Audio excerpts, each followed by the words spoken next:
9 umurongo w'indwi turasoma mu izina ry'Umwami Yesu Kristo. Handitse ngo tunezerwe duhimbawe tuyihe icubahiro kuko ubwo bwa wa mwagazi w'intama ushitse. Umugeni wiwe ariteguye kandi yahawe kwambara impuzu zera nziza zikayangana zitanduye. Izo mpuzu zera nziza nizo bikorwa byo kugororoka by'abera. Amen. Mubyagire mwese Umwami Yesu abahezagire cyane murakoze kwishura Imana yacu. Dieu vous bénisse. Aya majambo n'amajambo ategerezwa kubaho izamurwa ritaraba. Imana ishimwe. N'amajambo avuze ngo tunezerwe duhimbawe tuyice kuko ubwo bwa mwagazi w'intama ushitse. Umugeni wiwe ariteguye. Amen. Imana imbaze. Umugeni wiwe ariteguye. Yahawe kwambara impuzu mbese witiye tugiye guhagarara ko cyane, kandi yahawe kwambara impuzu zera nziza zikayangana zitanduye. Izo mpuzu zera nziza nizo bikorwa byo kugororoka by'abera. Amen. Imana ishimwe cyane. Nukuri numva nezerewe cyane ko Umwami yashizeho uyu murongo muri Bibiliya. Amen. Kandi Imana yitwararika no kubishitsa. Cyo gituma handitswe ngo muri Matthieu chapitre 17 handitse aya majambo meza ngo Eliya zobanzaze koko. Amen. Matthieu 17 niko handitse aya majambo ni meza cyane. Umurongo wa 11 muri Matthieu 10 umurongo wa 11 arabishura ati Eliya azoza koko aroranye byose. Surinye bien, surinye mu cyakarongo, aroranye byose neza. Amen. Ukukuranya byose neza nuko kwanditse ngo yahawe kwambara impuzu nziza zera z'ubururu. Turajana n'abafere azozaranye byose neza. Amen. Que Dieu vous bénisse.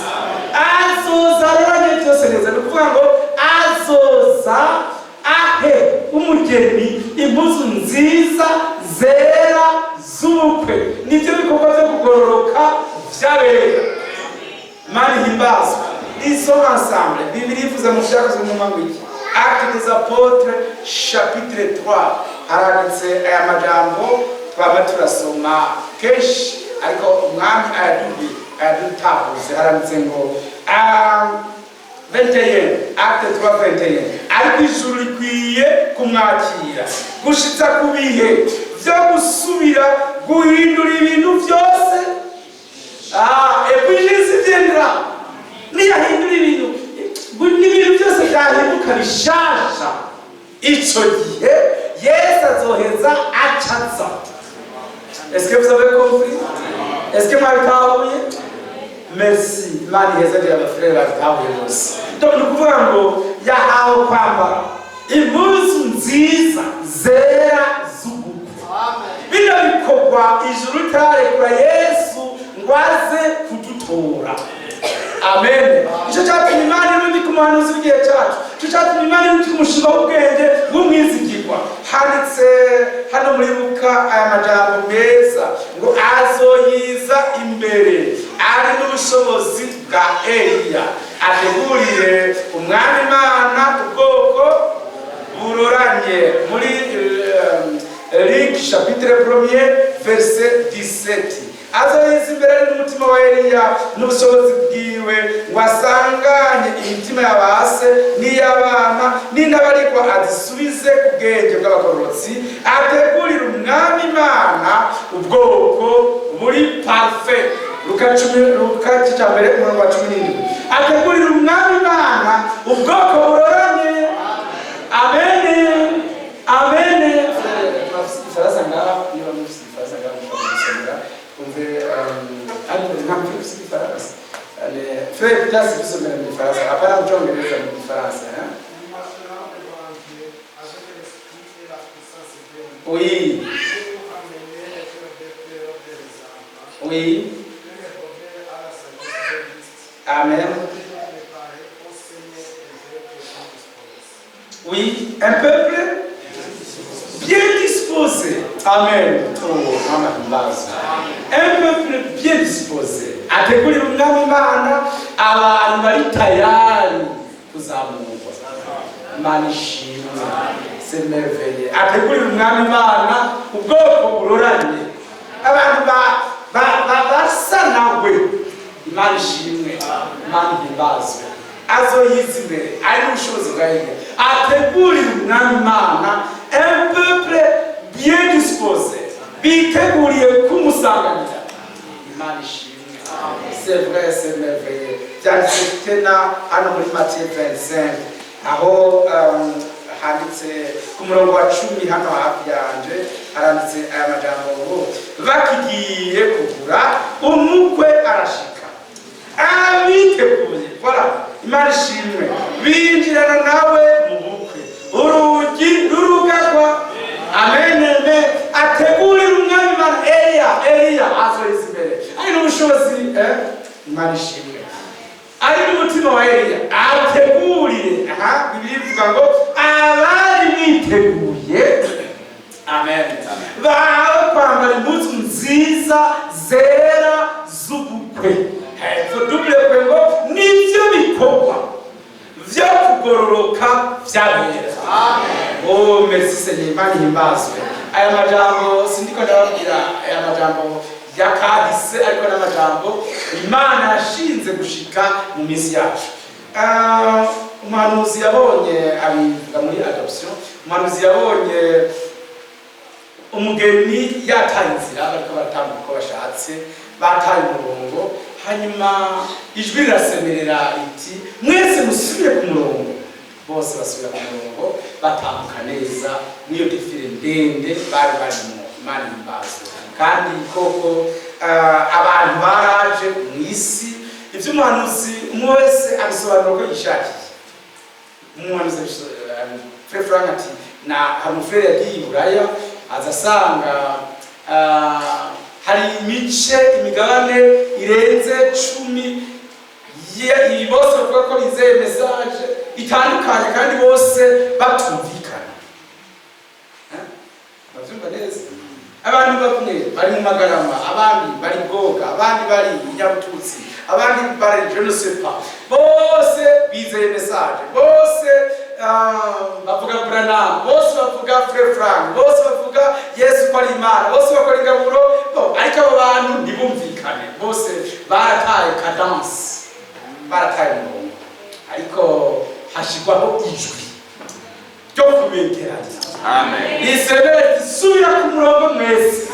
Kandi Imana nivyo yakoze mu bukozi bwa Ewald Frank kugira ngo abantu bagire ivyizerwa bimwe. Amen. Kuko byanditswe muri Yohana wa mbere. Imana ishimwe kandi hakucubahiro muri 1 Jean chapitre 1 aya majambo nayo kunyanya umwami wacu kuva ku murongo wa 3 ati 1 Jean Yohana wa mbere cha mbere umurongo wa 3 ati ico twabonye tukacumva nico tubabwira namwe. Amen. Imana ishimwe kugira ngo namwe mufatanye natwe.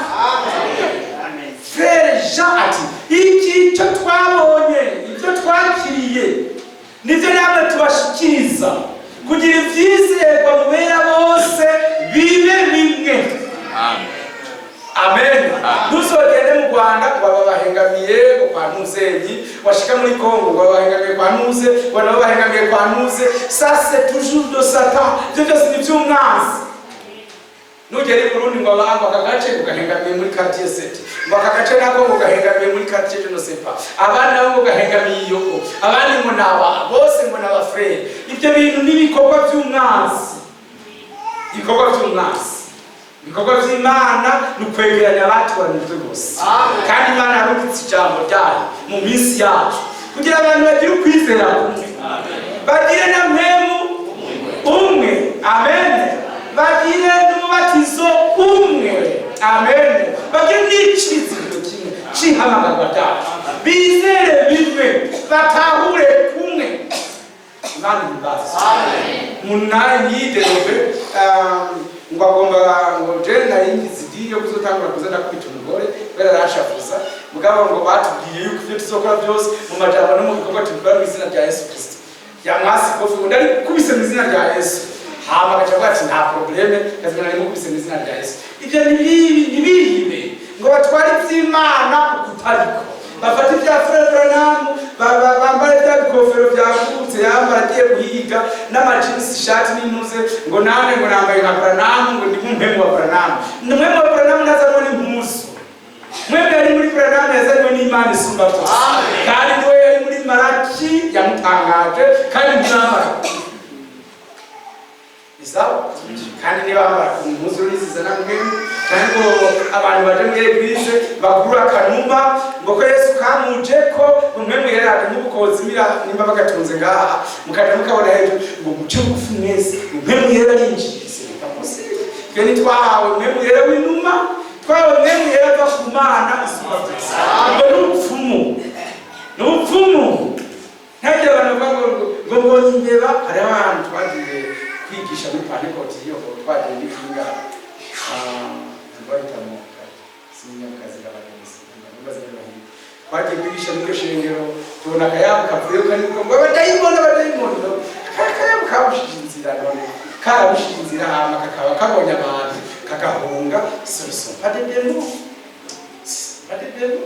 ngo mbonye inzoka ngo yo umwegize haje inzoka ngo umwegize twasanze inzoka dukikizwe n'ishamba hama inzoka zigiye kwiki hama namo mucyo ngo mbonye imbeba ngo ari abadayimoni ce n'est pas juste ntabwo turaba abadayimoni b'imbeba n'ab'inzoka n'ab'ibihuna n'ab'ubungarema n'abayaburira mw'ijoro ngo badapfuye imbwa yari yamutayigaburiye ngo inagasema n'ibindi byose ivyo n'amashetani aba bafashe kaya kifuza umugore gateza kuri Imana yakaremye nakaya kifuza umugabo ndokonye n'imbwa itariye iragoroka mw'ijoro hanyuma y'ibindi kugira ngo yumve mwitaba alors yabona inzoka nukonye rirari akabona ngo karabaye ngo muri inzu mukabona frère ivyo byose twabisohowemo n'ijambo twaki twizeye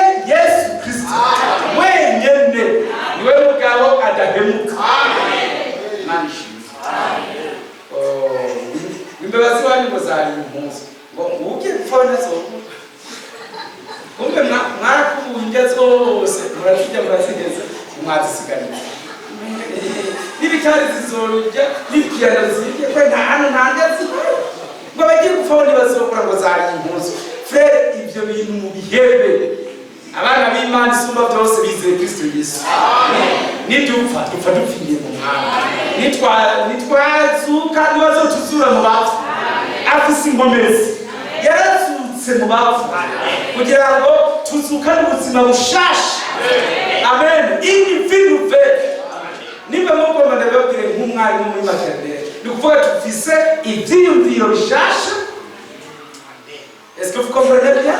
Dufite bishasha byizeye amasezerano tugenda tubona amarakapfu ngo bahashize igihe koma umurabe mwake ukasimba mahema cyagufata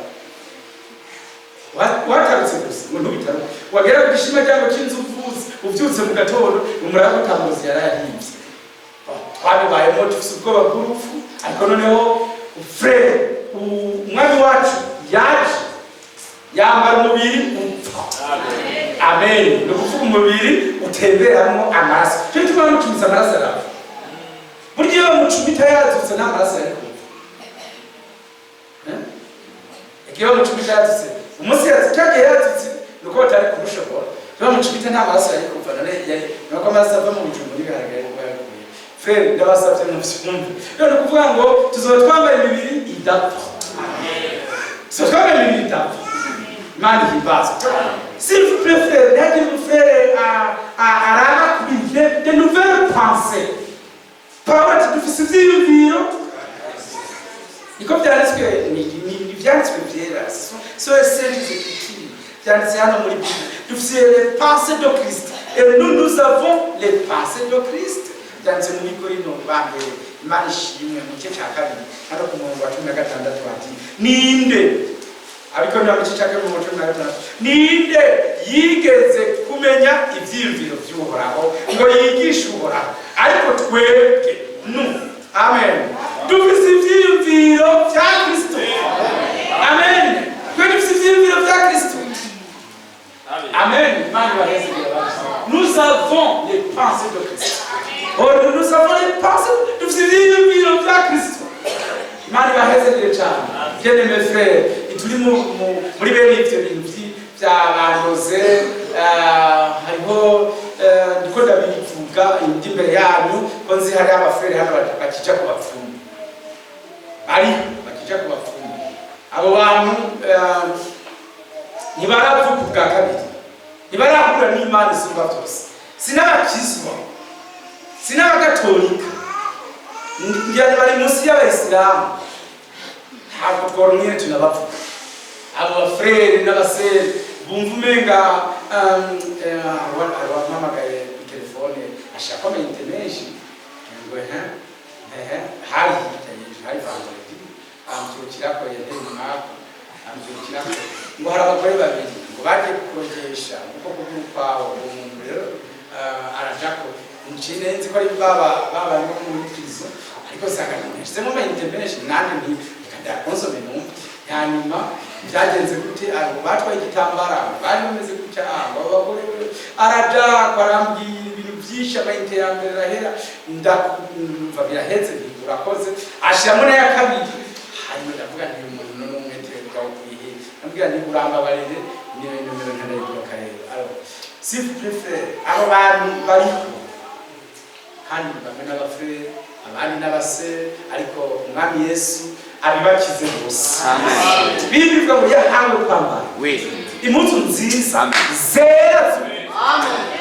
Ari yarafashwe n'ibya Kristo, ashikirijwe n'umwami ku buryo atabindi byiyumviro agifise. Ibyiyumviro byiwe biri mu Mana isumba byose. Imana ibaheze ibyiyumviro byarafashwe. Amen. Imana ishimwe. Nta bindi aciyumvira. Abana b'Imana nicyo gituma twarikiwe ijambo ritweze. Amen. Soma neza ibyanditswe mu Yoshua 18 handitse ngo 18 muri Apocalypse 18 haranditse aya magambo meza cyane. 18:18 haranditse hati Apocalypse 18 voilà verset 4. Mu mbabare twasomye haranditse hati numva ijwi rindi rivuye mu ijuru rivuga riti bantu banje nimumviwe kugira ngo mwoye gufatanya n'ibyaha byiwe, mwoye guhabwa ku byago byiwe. Amen. Nimumviwe. Amen. Sohoka sortez. Voilà, Imana ibahezekere. Voilà, et j'entends ici, sortez des milliers d'heures mon peuple. Muveyo. Mureke gufatanya n'ibyaha byiwe. Twarasohotse. Tuvanwa mu bintu byose isi yari tufatishije, tujanwa mu bya Kristo Yesu. Amen. Nibyo yahawe impuzu nziza zera, nibyo bikorwa byo kugororoka byawe. Frere asomye amajambo meza, bari bikorwa twateguye. Hari mu Efeso cya 2 ku murongo wa 10 ati hari bikorwa twateguye. Imana ishimwe kugenderamo twebwe abera, twateguriwe itera isibije bitararema. Imana yiteguye ngo tubigenderemo. Turabana n'Imana isumba byose. Turabana n'Imana isumba byose, dukora iby'Imana, tuvuga iby'Imana, twiyumvira iby'Imana. Imana ishimwe. Amen. Ijambo twarukiwe si ibyo kumenya abantu barimenye baritahure, ahubwo ni ibyo kuba c'est une vie n'ubuzima n'ibyo kubamo. Imana ishimwe. Amen. Bahezekere cyane. Ni Imana yabikoze. Écoutez frère, numva ijwi rindi rivuye mu ijuru riti bantu sortez.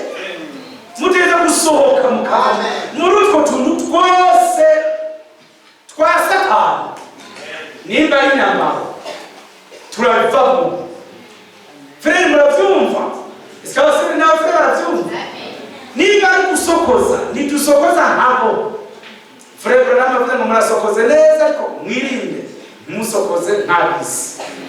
nimba ari kwambara byose nta modeli abakristo bigana mu isi tubivamo byose. Hari umufrere azogenda kwimwesha agacube hama baje kutubwira ngo je suis né de nouveau voilà nous sortez bivemo byose. Amen. Nubona umufrere mwiza cyangwa umusere mwiza aje muri assemble azotangura kuvuga ngo nsanze basokoza bate, nsanze hiyongeye bambara bate, hanyuma nawe yiganisha abo yasanze imana izi n'inkomezi zo kubigumamo. Nahifiwe none umufrere tubatije akaca kumaza hano yanga amahereni n'amasherete n'ibiki ngo Yesu azompindura nimba umusere hano frere uyo muri iminsi mike muzomona yasubiye yajava. Na umwana w'Imana avuga ngo nsanze kandi ibyo bambara nane ndabitaye. Sanze ibyo bambara hari umusere twabatijana ko Bujumbura umusere wa hano sanga yambara amasherete ku maboko nsanga yambaye uduhereni tutaboneka akakumahengeka amatwi ndabaza naniga twe turi imbere y'abantu je imbere yanjye nta kimwe kuvuga aguma gushize mu mugongo namubwiye ntabwo je bisheko imvira ku kazi je bisheko nizo ku maguru nazo watevye nayo ureke kuzana ubeshi frere turi imbere y'abantu imbere y'Imana isinda byose. Umwami yaratubohoye aduha umudeli ibyo tugenderamo ibyo dukora n'abana b'Imana dukora iby'ijambo ryatubwiye. Amen. Ushitse ahantu umufrere mugiye gutangura kuvugana ugatangura kubona hekenya imisaya hama uraza kumukura kwicitse ubona umunyenzi ngo natirere aya yamenye yiwe yaraboze ahubwo muvi iruhande hakikare umufrere hekenya imisaya ntazoja no mu ese niba ari ingwara nabo aravuga bagendera bamushe w'icyuma cyangwa yasanze amenyo yo nasuye kuyahekenya hama ibyo bintu bihagarara nta muntu w'umunyenzi ko ntazobona umwami abanyeshari bazobona umwami yaho kwambara impuzu nziza zera. Bibiri ivuga mu Bikorino ba kabiri hano Dekorenti chapitre 6 isome kuva ku murongo wa 14 cyanditse mu majambo yumvikana neza Imana ibahezagire cyane. Dekorenti 6 aranditse kuva kuri verse 14 ati nimwifatanye n'abatizera kandi ntacyo musangiye. Amen. Ntacyo nubana n'abapagani uzovyuka ufise imbaraga se iko bimeze. Utanga kwifatanya n'abatizera uzokwandura imigenzo mibi yabo. Abana b'Imana bagira inshuti mu bizera. Abakobwa bacu bakiri bato nibagira abagenzi mu bizera. Barayobwira abagenzi mu bapagani. Aba basore bacu barayobwira abagenzi b'imborerwa niho bandurira kuja kunoza akanyanga n'ibindi. Abana b'Imana n'ubwoko bw'urupapuro. Abana b'Imana n'ubwoko bw'urupapuro. Ihanga giharije. Amen. N'umuntu ahuye n'abapagani atwenga yahura n'abafrere akafitira n'uwabo. Oui. Abana b'Imana bakundana n'abana b'Imana basangiye mbemwe. Amen. Bafise ibyizigiro bimwe bavyawe n'amaraso amwe bavyawe n'umukiza umwe bafise ingeso zimwe banezerewe. Umwana w'Imana anezererwa kubona bene bakora vyiza ntanezererwa kubona abapagani bakora ibyo barimo. Ebisima imuzi yuko ari umufrere hari n'amakaritsiye yo nikaritsiye kwimuka hagiye mikaritsiye agasanga ni y'indaya havuga ati nzotuma mba izere mu ishamba hakorwa mu ikaritsiye y'indaya. Hano n'umufrere aciye avuga ngo harahanye nawe niyo nawe n'indaya ngo harahanye ngo frema c'est ça nawe niyo. Ubona umwana w'Imana agiye mwibare akanezerwa ariko barakubitana ibidaje umucunge nawe n'umupagani. Frere abana b'Imana frere Bibiri ivuga ngo iki turaza gusoma umviriza tubisome umviriza. Nimwifatanye n'abatizera kandi ntacyo musangiye. Ukugoroka n'ukugabitanya bifatana biti cyangwa umuco n'umwiza bifatanya biti kandi Kristo ahuye na Beliya cyangwa uwizera n'utizera basangiye iki? Frere basangiye iki? Pardon, hari abafrere bavuga ngo twagiye mwibare guhiga y'akazi ako ako kazoronyera mwibare katangwa n'Imana nguramo na FCC ngo je des explications ngo naparitse mwibare moto ngo nta bakiriya ndonka abo bakiriya uhabwa n'ibare urabahebe urabona kugira ngo bajye abantu banshorere unabanje kumitaga ofre n'abafrere n'ibyo tutandaza ndio umfrere wasanga mu butike yanze tawo otvango wimani kumugisha frere frere yanze tawo mwituka mfrere yanze tawo hanyuma mukabita umusanga n'ikaze y'ibiyeri musiki tawo ukazimana zino wa frere undi musaza ushinga na salon yo kwafira atangura kuzana amwa abagore ari mufere ngo sicenda bikoze ukamenya sicenda bikoze ari mukobwa abafere badakora ariko ko abafere badakora kandi mu vyumva abana b'Imana ntibafite batoye byose Frère Daniel bamugabuye ivyira yase kubirya none Daniel yase kubirya ukagira Imana ntiyamutunza amerwa neza ega natwe Imana zodufunga mu bugororotsi tutivye tutabeshe tutadandaza hanyuma abana b'Imana mugende kwa kwa Frère Valise musanga mapakita afaye tugushikazi ya kuingozi hamana mutuma ngo munga kubariki ndugu munga kubariki nawe kuraroga abantu musange kwa Frère Majambere yutujiri depo yibiye hariya hiki wao ngo munga kubariki ndugu ngo leo ngurumadi mwiza nagiye ije nabibonye ahantu nasanze sindahavuga abantu mu Burundi nasanze umufere w'umwadinya adandaze depo yibiye urabona twebwe turabakozi frere nabo bagiye gusaba akazi mu depo yibiye frere urumufere wagiye gusaba akazi mu depo yibiye muri taxi pero mugabo hakuja kudandaza depo yibiye ugakena muri honnête n'umunyakuri n'Imana isumba byose frere mari yakoze abana b'Imana basuhuka isoma kandi vesekeza kandi Kristo awiye na beria cyane wizera n'utizera basangiye kandi urusengero rw'Imana ruhuza rute n'ibigirwamana c'est impossible ko twebwe turi urusengero rw'Imana nzima amen twebwe turi urusengero rw'Imana nzima n'inzu mpemu yera atahamo shobora inzu mpemu yera atahamo tugenda harabo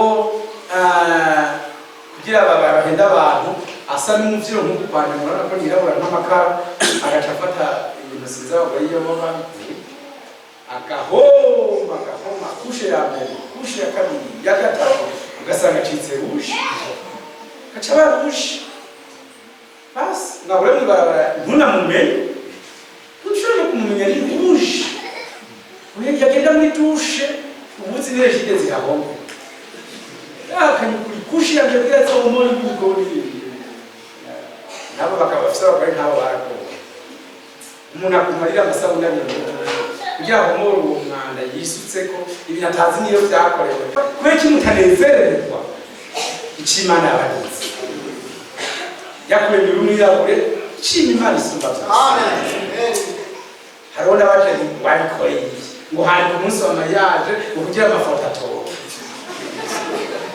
n'amafoto acaguhiye cyane iyo mariage umugabo wawe yarapfuye byo mari n'abafere mwe turi abana b'Imana amen turi urusengero rwa mpemu yera amen iyi mibiri ni y'Imana tutije natangaye n'ukuri uje muntu bamukoze ko gato turatobaye hano mwirembo rya pari ubwo nyine umutwe hasi wameneka wose nanje nije nashise wewe nyegabe mu modoka n'umugozi mbaga duwe ndashise sanga rumye ntiyateye ukunda bagani kama tumaze kime tumaze musomera bien munashi n'Imana cyane nakizwe bigishoka kwakizwe niyeze bigishoka ko Yesu ni witandukanye n'igesombe kuko Imana imyaka yakwandike ntayutse hari n'abapfa bakebutse bakimara imyaka yari babwira inzoga none ndabifika nka Petero Nziza yitwa Sandra Bafete sinyene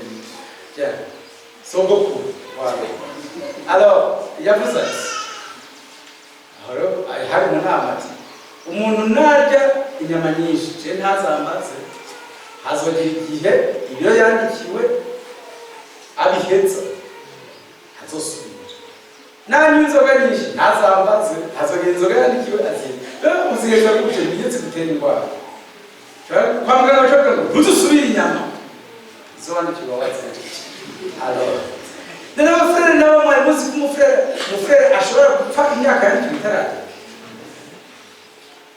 Imana ngo bagaca baza bakavuga ngo vraiment ngo uhoraho Imana yatwaye ibyawe kumbe wakenyutse muri Bibiliya biriyo wakenyutse uziziki waranyoye ibiyoga byinshi wica igitiku cawe ibiyoga bikaze abafrere hano babinyo sinzi byabafashe bengana uburozi barabisukayo ibitiku byabo barabica kandi ubwo n'abafrere batari barabana binyoye twabarere muri Sunday school bakuza abana beza baca barunda ibintu by'ubumara bibabira bahitanye ibitiku byabo baravyica bariyo turika bakiri bato imyaka batarayikwiza abandi biyoba mu busambanyi babahweza sida bapfatikana no ni mwirinde ivyo bintu twebwe turabana n'Imana turi ingoro y'Imana isumba vyose mwitandukanye n'ivyandu amen igihe kirakuze nitwitegizamurwa twibesha twitegerezamurwa tubona ko twiteguye Bible ni kwivuga ngo abari biteguye binjirana nawe mu bukwe mena bari biteguye kandi ndabasubiriremo hari abantu ngiye kuzoza kuri iyi ndirimbo zose ururimbo rwose ruri mu ngo Yesu yankijije ibyaha uzoruhebe nimba Imana itarabitwara bikikuri abaririmba ngo yankijije ibyaha nabo yabipfanyemo bibona ko babivuyemo atanyota yavyo bagifise iyo bakwiye kubiririmba bati yarazutse mu bapfuye yazukana inzinzi sawa nanje muri jewe yarazutse ndamukunda nshaka kuririmba nk'umujerere cyangwa nk'umujede cyangwa nk'ababari sinzi ngo babita risha mu bitambo iyo mu bitaba baririmba ngo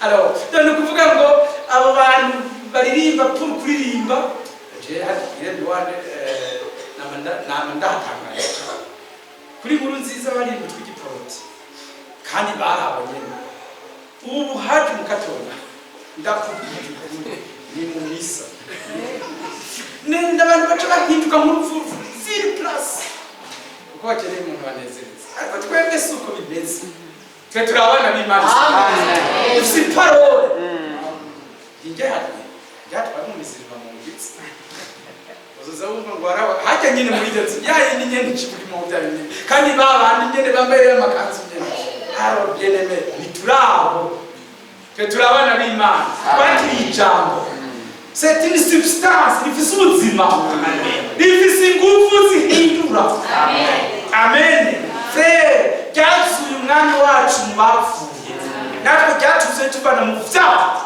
bitujana mu bwiza bw'Imana turirimbishwa no gushima Imana tubohora itukiza iby'abapagani bakora amen yarakoze n'imbaza amen frère bien-aimé ndabinginze mu cyumba bien 16 kandi urusengero rw'Imana ruhuza rute n'ibigirwamana ko twebwe turusengero rw'Imana nzima kandi kw'Imana nk'uko Imana yavuze iti nzogera Imana ishimwe nzogendera amen mb'Imana yabo nabo babe abantu banje Imana ibaza nzogerera muri bo Imana ishimwe nzogendera muri bo ibyo nshaka gukora byose nzobikorera mu bana banje amen ibyo nshaka kuvuga byose nzobivugira mu kanwa k'abana banje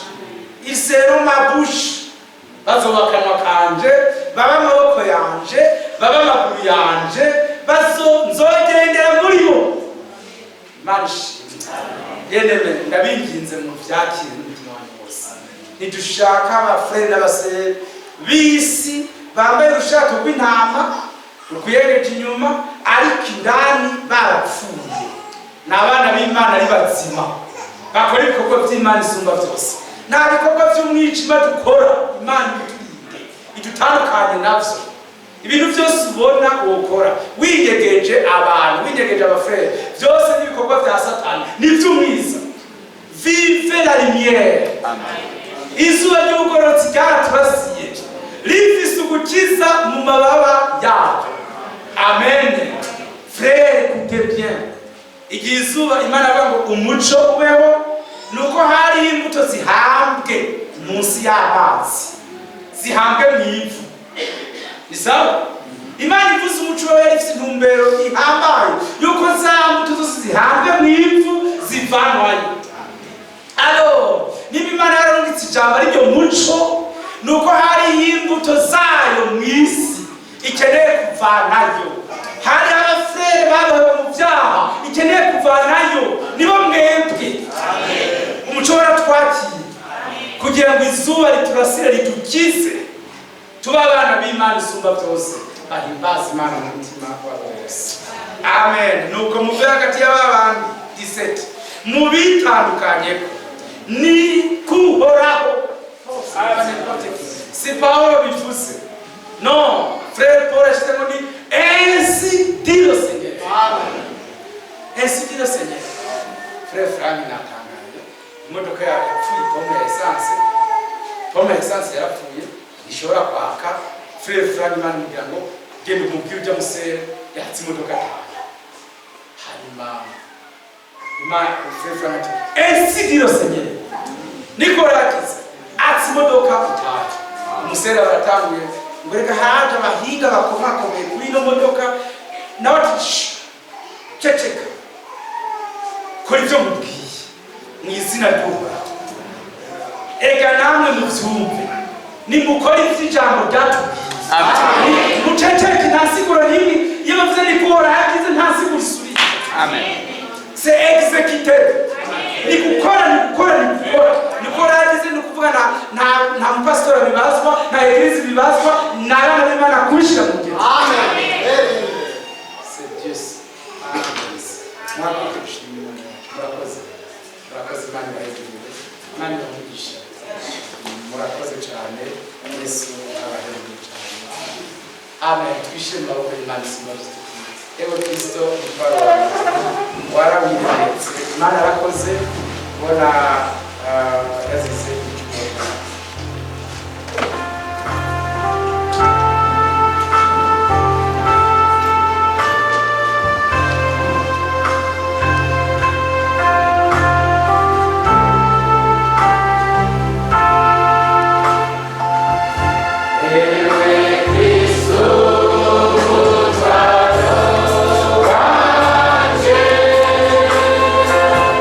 Para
kandi mwamushoboye byose. Yesu umucunguzi wacu, turaregutse imbere yawe tugushimira cyane agakiza waduhaye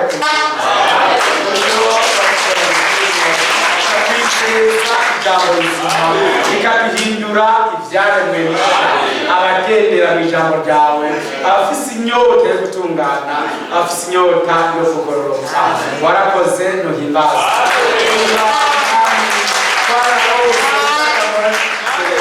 Abafise inzara n'inyota yo kugororoka bose bazohazwa. Ibishimira ibyiza byinshi waduhaye biraduhagije byo kugitegura tugacika abana bawe barindiriye kugaruka kwawe. Heza gira imitima yose iri imbere yawe igumye uyoroshe, yaguye mu mwijima ijyane mu mico, abaguye ubavyure babe twese tuhagarike neza, agakiza kawe kadushike kose. Abana bawe inyeko wiharije, ihanga ritivanga n'andi mahanga, ubwoko butivanga n'ubundi bwoko. Mwami urakoze, bigabire umuntu wese mu bari hamwe amenya ko yakwiye kwiyanduza n'ibintu bishinzwe mw'iyi si bya Satani, ariko akwiye kugendera mu vy'Imana yashinze kugira ngo aronke umugisha n'umuhezagiro biva ku Mana. Urakoze, uduhe umugisha mu majambo tugiye kumviriza, atuviremo koko inguvu zihindura ibyo twese. Yesu tuvuge ngo yarazutse ku munwa, ariko tuvuge ko yazutse ari mu mitima yacu, ari muzima.